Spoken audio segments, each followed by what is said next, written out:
Bapak Ibu rahmati Allah, saya tunjukkan dialog luar biasa. Inilah bagaimana membangun generasi yang kokoh yang dicintai Allah SWT.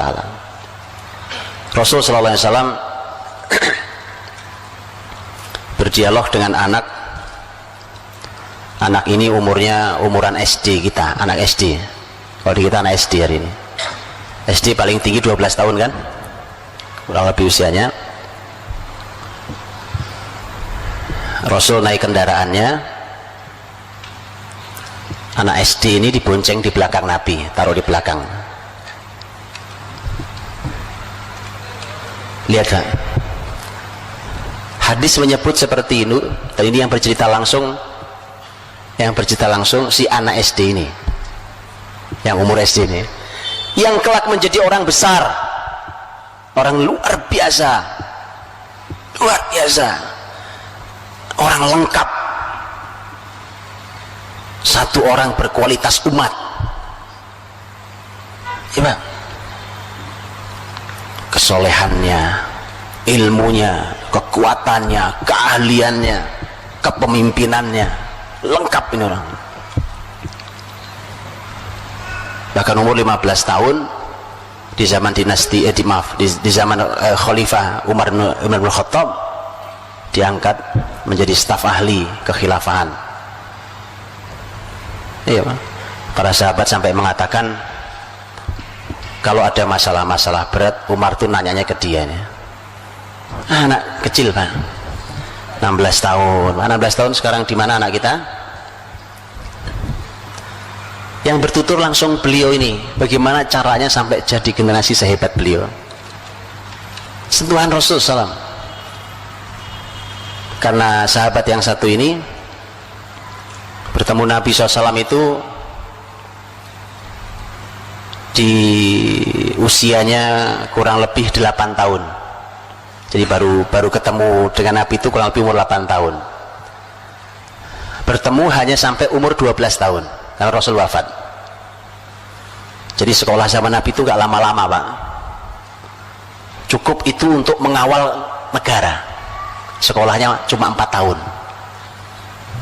Iya betulan ini, karena begitu 12 di masa kekhalifahan Abu Bakar, khilafah Abu Bakar Siddiq, kurang lebih 2 tahun setengah pas usia 12, 14 setengah kurang lebih, atau 15 tahun kemudian masuk Khalifah Umar, dan oleh Umar dipanggil dia di majelis resmi staf ahli, orang-orang penting, orang-orang berilmu di masa sahabat dikumpulin. Ternyata muncul anak kecil sampai sahabat lain heran, loh kok ini dimasukin, kalau segini kita di rumah juga punya anak kayak dia.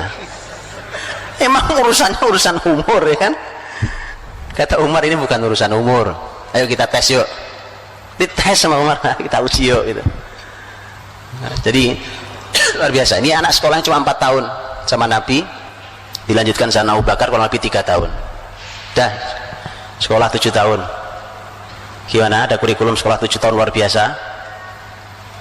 Sekolah kita lama banget, belasan tahun, pinter kagak, soleh enggak. Berarti kan ada yang salah Pak, ya kan? Berarti yang salah gitu loh.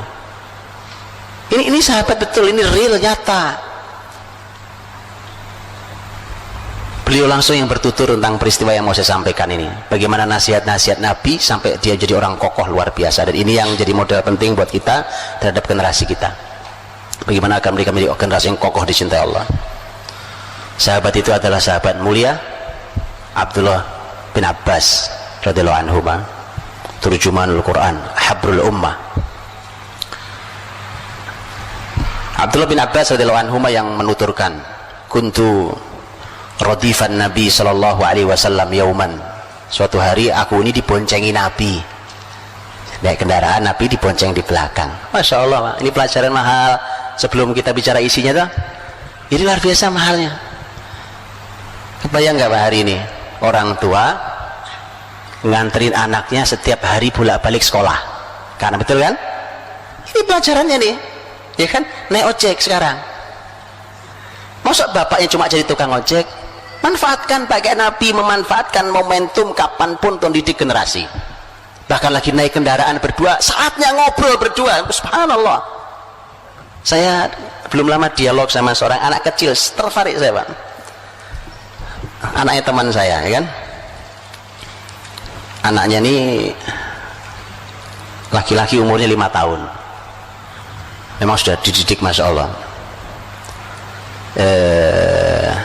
Suatu hari saya dengar anak ini ngobrol sama ibunya, saya dengar itu ya, ngobrol ibunya. Anak ini menceritakan, Bu, ayah tuh gini, ayah tuh bertekad maunya gini. Kata ibunya, enggak nak, kamu salah paham, itu bukan maksud ayah, bukan itu maksudnya. Enggak, bener begitu Bu, kan kalau ayah nganterin aku sekolah, ibu kan nggak ikut, aku kan ngobrol berdua sama ayah. Saya bilang, keren, luar biasa ini, ayah keren Pak. Masa jadi ayah bisu Pak?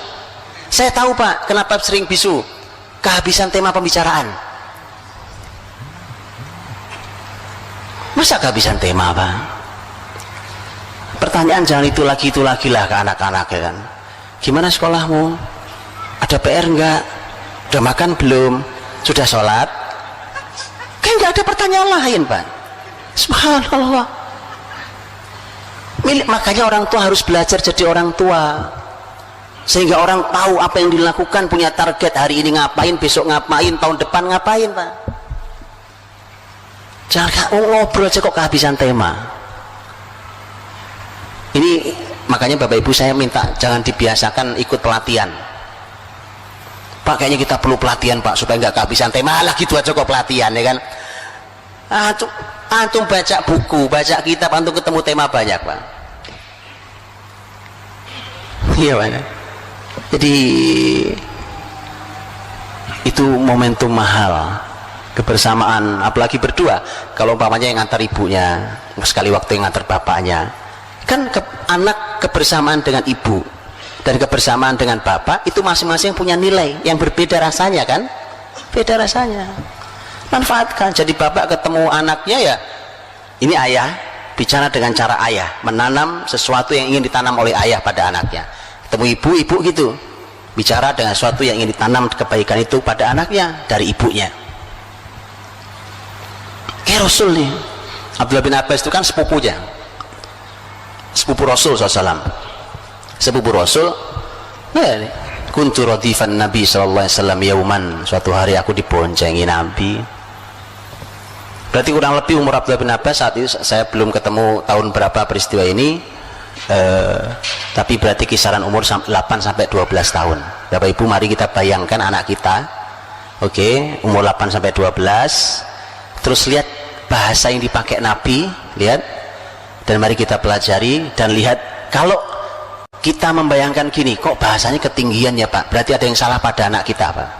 Bahasa aja nggak ngerti, di antaranya karena ngerusak bahasa. Jadi hati-hati, yang merusak bahasa itu efeknya buruk sekali. Hati-hati Pak. Bahasa buat mainan ya kan, ada kamus alay lah, ada apalagi yang lain, kamus gaul lah, merusak bahasa. Hati-hati Pak. Jadi, dan itu membuat mereka tidak terbiasa untuk berbahasa dengan baik, tertata, rapi, memahami dengan bahasa yang tinggi. Yuk kita lihat ya, bayangkan 8-12 tahun, Bapak Ibu yang punya anak seumur segitu atau anaknya tetangga lah paling enggak ya, bayangkan 8-12 tahun. Oke. Nabi SAW berkata, ya gulam, nak, hei nak, ihfadillah yahfadka, jagalah Allah, Allah akan menjagamu. Lihat Pak Bu, Nabi tidak mengatakan jagalah agama Allah, karena kalimatnya ihfad Allah, ihfadillah. Ihfad artinya jagalah, Allah artinya Allah. Anak segitu sudah ngerti maksudnya apa. Artinya begini, anak seumur itu sudah paham Allah tuh gak perlu dijaga, Allah itu yang jaga kita kok. Terus berarti dia langsung paham, oh berarti yang dimaksud adalah menjaga ajaran Allah, yaitu. Tapi bahasanya dalaman yang ini dibandingkan kalau dimunculkan kata jagalah ajaran Allah, jagalah perintah Allah, ya, jauh lebih kokoh dengan kalimat kalau secara bahasa Arab jagalah Allah.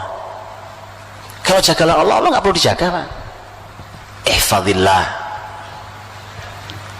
Dan itu Masya Allah Pak, itu dari sisi bahasa saja luar biasa. Dari sisi isi, ya kan, menjaga perintah Allah Subhanahu wa taala. Ihfadillah yahfadka. Nanti Allah akan menjagamu.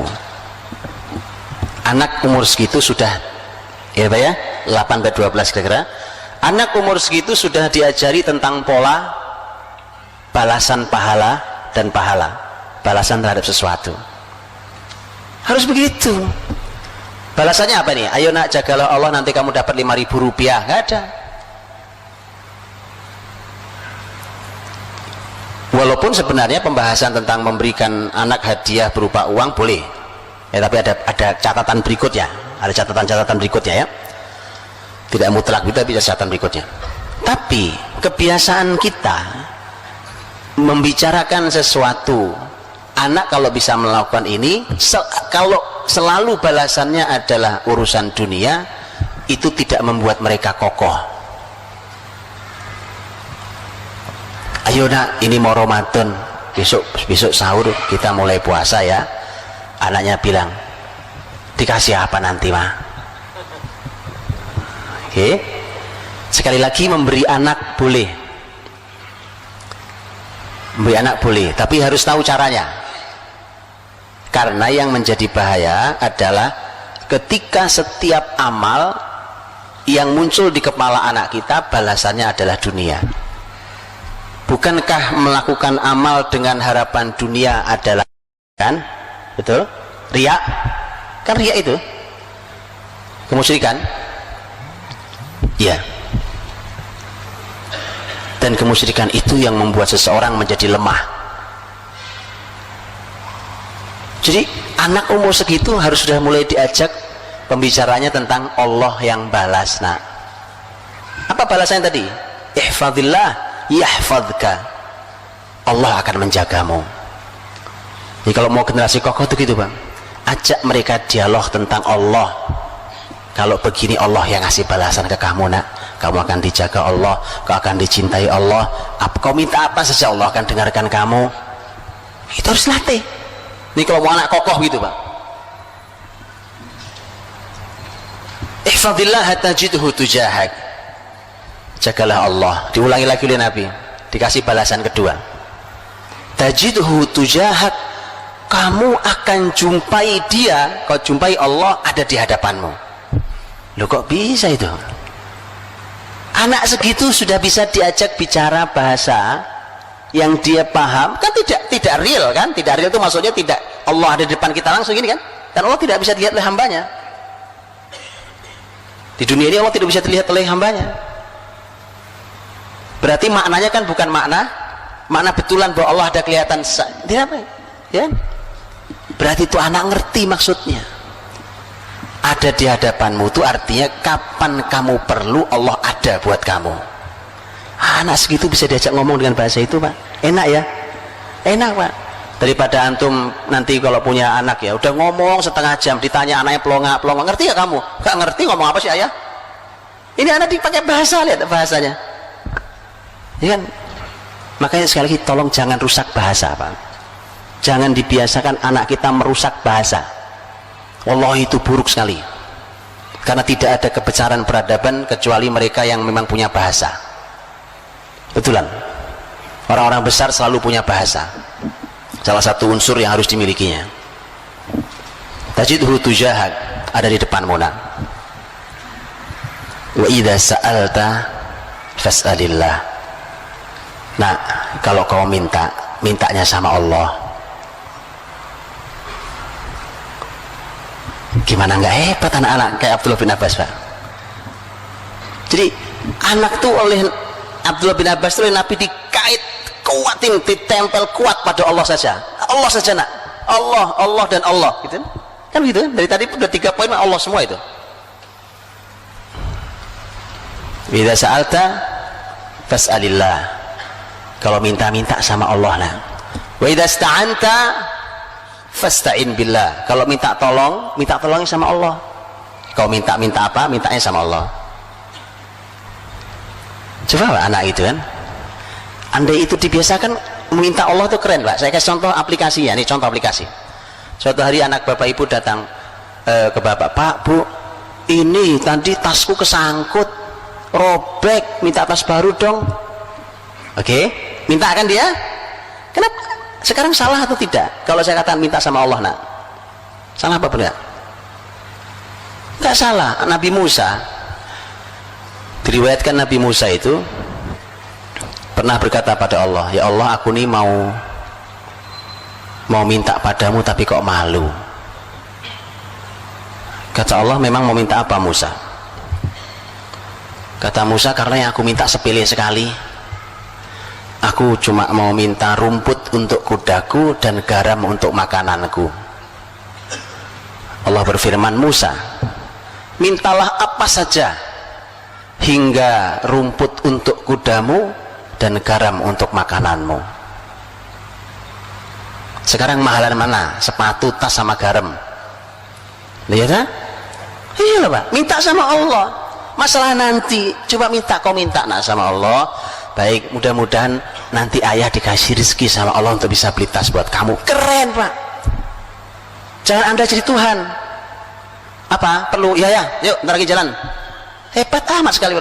Ajari anak, ini masalah pendidikan, masalah tarbiyah anak. Nabi ngajari, wa idza sa'alta fas'alillah, minta sama Allah nak. Wa idza sta'anta fasta'in billah, minta tolong, ada masalah sedang dihadapi oleh anak kita. Ayo nak, ayo munajat pada Allah, minta sama Allah agar dilepaskan dari masalah ini. Tidak ada masalah besar kalau Allah ingin menghendaki untuk dilepaskan. Sakit umpamanya, ya Allah, Rasul bersabda nak, ma anzalallahu da'an illa anzala dawa'an alimahu man alim jahilahu man jahil. Kalau Allah itu yang menurunkan penyakit, Allah juga yang menurunkan obat. Kalau kamu sakit, insya Allah nggak ada masalah. Ayo minta sama Allah yang maha menyembuhkan. Allah wasyafi, Allah yang maha menyembuhkan. Begitu Pak. Kokoh generasi ini. Kalau pegangannya sama Allah mesti kuat sekali. Tapi kalau pegangannya hanya pada dunia, kemampuan kita, takutnya cuma sama makhluk, itu yang membuat lemah. Wa idza sta'anta fasta'in billah. Kemudian lihat kalimat Nabi berikutnya. Kata Nabi, wa'alam, ketahuilah,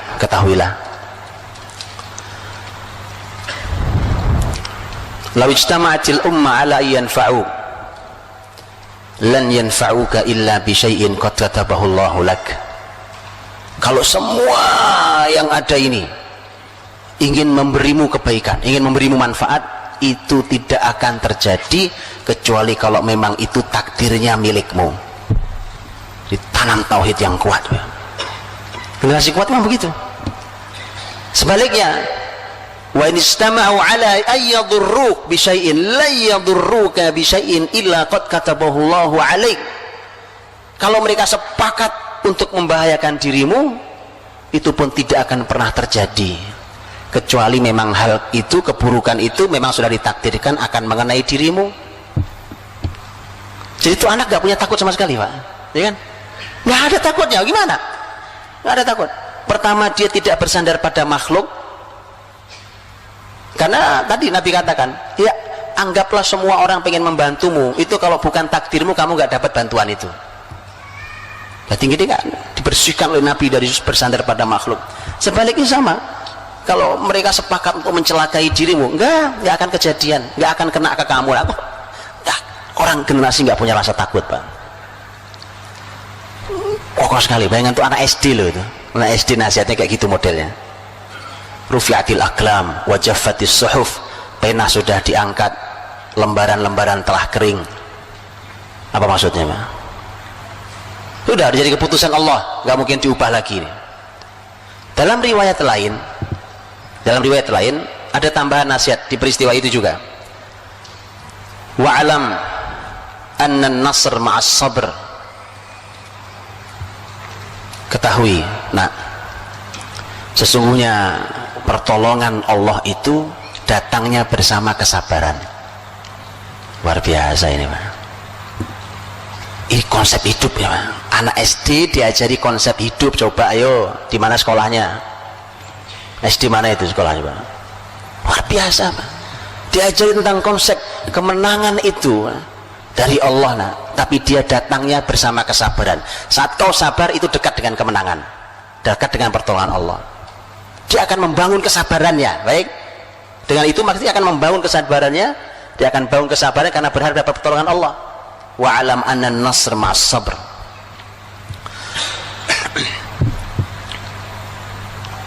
Wa annal faraj ma'al karb. Dan solusi itu datangnya bersama kesulitan. Sedang sulit, yakinlah bahwa tidak lama lagi datang solusi. Tidak ada putus asanya, ya kan?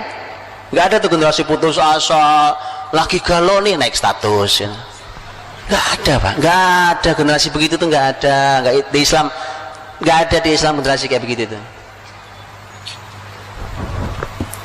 Sama sekali nggak ada.